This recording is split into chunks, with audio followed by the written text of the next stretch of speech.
തൃശൂരിൽ വീണ്ടും ഭൂചലനം. കുന്നംകുളം ഉൾപ്പെടെ 4 വിറച്ചു. ഭൂചലനമുണ്ടായത് പുലർച്ചെ 3:55. തൃശൂർ ജില്ലയിലെ വിവിധ ഭാഗങ്ങളിൽ വീണ്ടും ഭൂചലനം. കുന്നംകുളം, എരുമപ്പെട്ടി, വേലൂർ, വടക്കാഞ്ചേരി ഭാഗങ്ങളിലാണ് ഇന്ന് പുലർച്ചെ 3:55 നേരിയ ഭൂചലനം അനുഭവപ്പെട്ടത്. എരുമപ്പെട്ടി, പഴഞ്ഞി മേഖലയിലാണ് ഭൂചലനം അനുഭവപ്പെട്ടത്. 4 സെക്കൻഡ് നീണ്ടുനിന്ന ഭൂചലനം. ആളപായമോ നാശനഷ്ടമോ റിപ്പോർട്ട് ചെയ്തിട്ടില്ല. തീവ്രത 3 ആണ് ദേശീയ ഭൂകമ്പ നിരീക്ഷണ സംവിധാനത്തിൽ രേഖപ്പെടുത്തിയിട്ടുള്ളത്. വലിയ ശബ്ദത്തിൽ വിവിധ ഭാഗങ്ങളിൽ പ്രകമ്പനം അനുഭവപ്പെടുകയായിരുന്നു. അടുക്കളയിലെ പാത്രങ്ങൾ ഉൾപ്പെടെ താഴേക്ക് വീഴുകയായിരുന്നു. ജില്ലാ കളക്ടറുടെ നിർദ്ദേശത്തെ തുടർന്ന് തഹസീൽദാരുടെയും ജിയോളജി വിഭാഗം ഉദ്യോഗസ്ഥരുടെയും നേതൃത്വത്തിൽ പരിശോധന നടത്തിയിരുന്നു.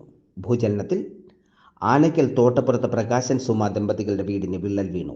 മുൻപും വീടിന് വിള്ളലുകൾ ഉണ്ടായിരുന്നെങ്കിലും ആ ഭാഗങ്ങളിൽ നിന്ന് മേൽക്കൂരയോട് ചേർന്ന ചുമർ വിണ്ട് അടർന്നു മാറി. ഉഗ്രശബ്ദത്തോടൊപ്പം വീടിന്റെ ചുമർ അടർന്നു വീഴുകയായിരുന്നെന്ന് സുമ വ്യക്തമാക്കി. വീടിന് കാര്യമായ കേടുപാടുകളും സംഭവിച്ചിട്ടുണ്ട്. കുന്നംകുളം കൂനമൂച്ചിയിൽ വീടിന്റെ തറയ്ക്കും ഭിത്തിക്കും വിള്ളൽ സംഭവിച്ചു. കൂനമൂച്ചി അന്തിക്കാട് ടോമിയുടെ വീടിന്റെ ഭിത്തിക്കും തറയ്ക്കും വിള്ളൽ സംഭവിച്ചു. വീടിന്റെ വർക്ക് ഏരിയയിലെ ഭിത്തിയും തറയും വിള്ളൽ വീണ് തകർന്ന നിലയിലാണ്. ശബ്ദം കേട്ട് വീട്ടുകാർ വീടിന് പുറത്തേക്ക് ഓടി മാറുകയായിരുന്നു. ജില്ലയിലെ വിവിധ ഭാഗങ്ങളിലും ശനിയാഴ്ചയും ഭൂചലനം അനുഭവപ്പെട്ടു. Danny, news desk, Vakkom media.